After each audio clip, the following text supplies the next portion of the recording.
मित्रों नमस्कार। आपका बहुत बहुत स्वागत है। आज भी कुछ खास खबरों पर चर्चा करते हैं। मित्रों, प्रधानमंत्री ने लाल किले की प्राचीर से आज हुंकार भरी है और कहा है कि अगले सालों फिर आएंगे, यानी 2024 का चुनाव जीत के फिर आ रहे हैं। ये उनका आत्मविश्वास है और जो राजनीतिक हालात हैं इसमें, उसे देखकर लगता है कि वो दोबारा आएंगे। और वही उनका आत्मविश्वास बार बार कह रहा है। पार्लियामेंट में भी उन्होंने कहा कि वो तीसरे टर्म उनको मिल रहा है। और आज जब वो अपना आखिरी भाषण पढ़ रहे थे दूसरे कार्यकाल का, तो तब भी उन्होंने यही बात कही। तो ये उनका जो आत्मविश्वास है, वो आत्मविश्वास क्यों आ रहा है? देश के माहौल से, जो राजनीतिक स्थितियां हैं, जो राजनीतिक दल हैं, उनकी क्या स्थितियां, उस हिसाब से वो कह रहे हैं। तो मित्रों, आज 77वां स्वतंत्रता दिवस शुरू हो गया है। 76 ईयर पूरे हो गए और प्रधानमंत्री ने कहा कि ये अमृत काल शुरू हो गया है, यानी अब से लेकर, और जब देश की आज़ादी के 100 साल हो गए, यानी 2047 तक। तो जब हम 47 में प्रवेश करेंगे तो तब हमारा देश विकसित देश होना चाहिए, तब विकासशील देश नहीं होना चाहिए, क्योंकि अभी हमारी जो इकोनॉमी वो 5 पर है और ये अगले 5 सालों में 3 पर आ जाएगी। ये दुनिया की तीसरी अर्थव्यवस्था हो जाएगी। तो हमारे जो पॉपुलेशन है उनका जीवन यापन का स्तर बढ़ेगा, यहाँ रोज़गार के साधन उपलब्ध होंगे, तमाम चीज़ें होंगी।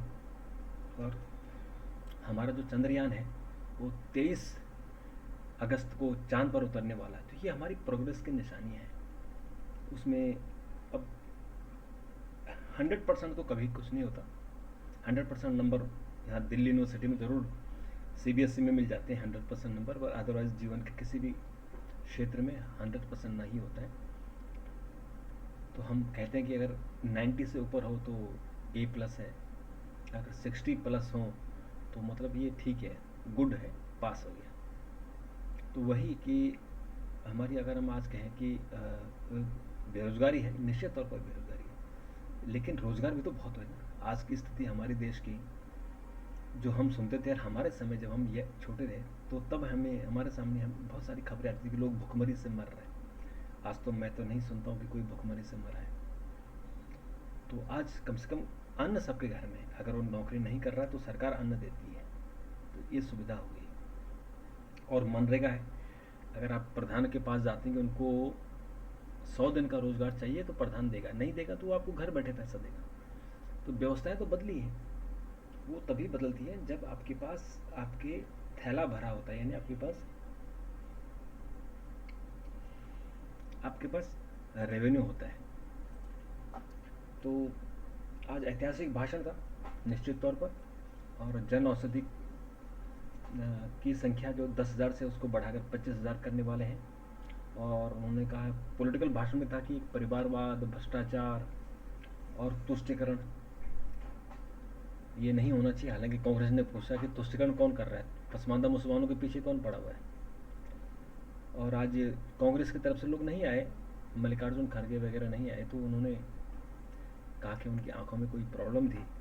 और फिर उन्होंने ये भी कहा कि प्रधानमंत्री को अहंकार हो गया है। तो इस तरह की बातें हैं मित्रों। आज सुलभ संस्थापक नहीं रहे बिंदेश्वरी पाठक।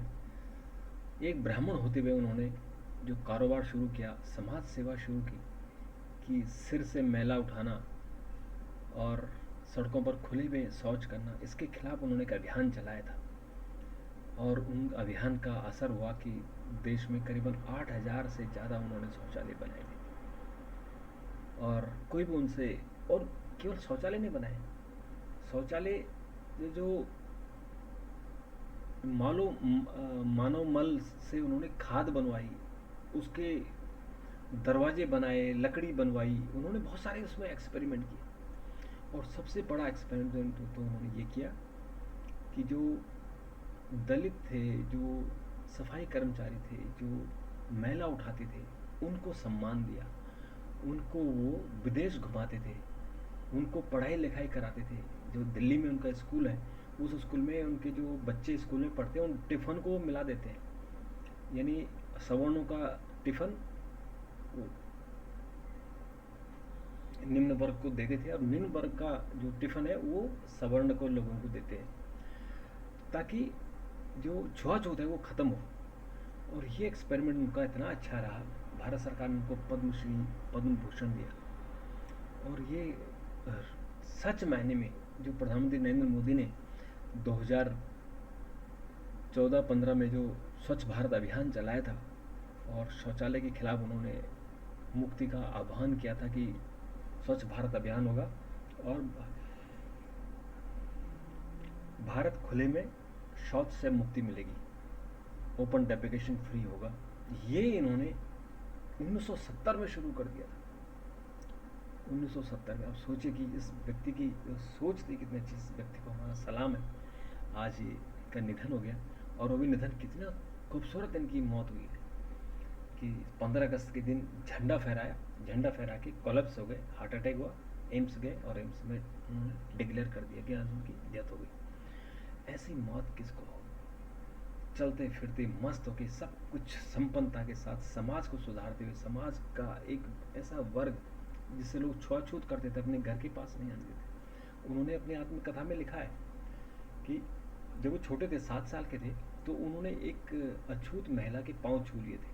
तो उनकी दादी ने, माँ ने उनकी पिटाई की थी और उनको गोबर खिलाया, गौमूत्र खिलाया पिलाया और उनको गंगा जल से नहलाया, तब अब तुम पवित्र हो गए।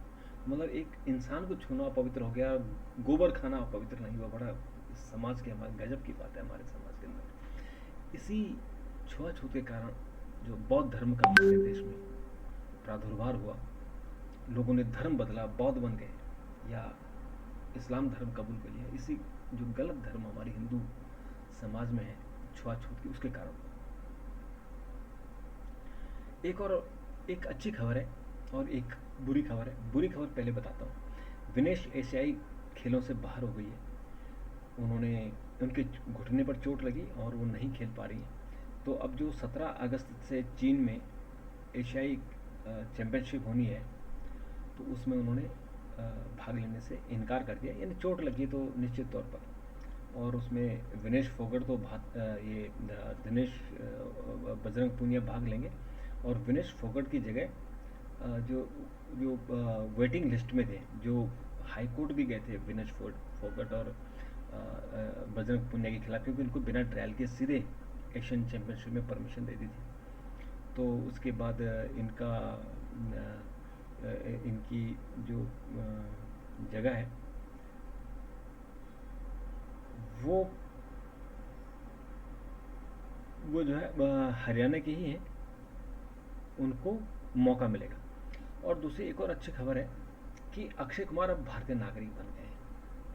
अक्षय कुमार अभी तक कनाडा के नागरिक थे और उन पर बार बार आरोप लगता था कि वो कमाई भारत में कर रहे हैं, भारत में कमाते हैं, सब कुछ भारत में, तो उन्होंने नागरिकता भारत की क्यों नहीं ली है।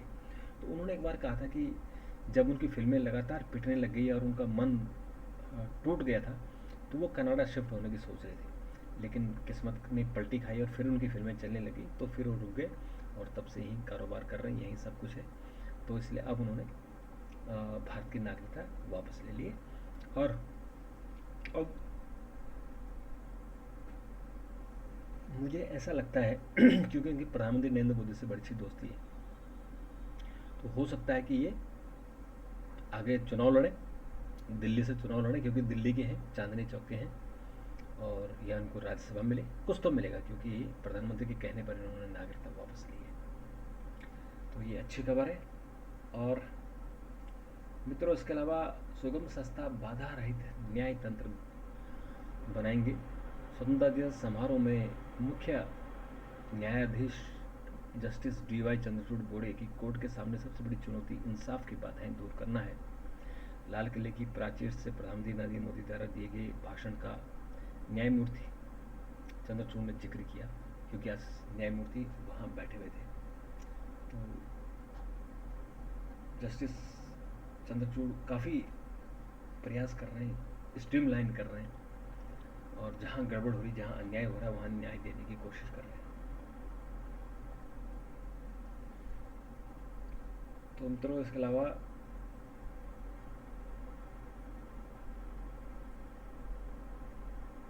आज प्रधानमंत्री ने बहुत सारी चीज़ों के बारे में बताया। परंपरागत पेशों के साथ विश्वकर्मा योजना लाएंगे और जो गरीब वर्ग है, पिछड़ा वर्ग है, उनके लिए 15,000 करोड़ रुपए की एक स्कीम लाने वाले हैं।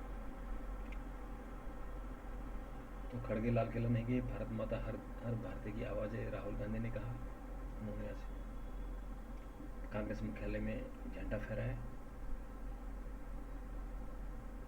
और लखनऊ में जो महर्षि भारद्वाज का आश्रम है उसका कायाकल्प होगा। प्रयागराज के प्रथम निवासी माने जाने वाले सप्तऋषियों में से एक महर्षि भारद्वाज है, तो प्रयागराज का प्रथम निवासी माना जाता है ऋषि भारद्वाज को।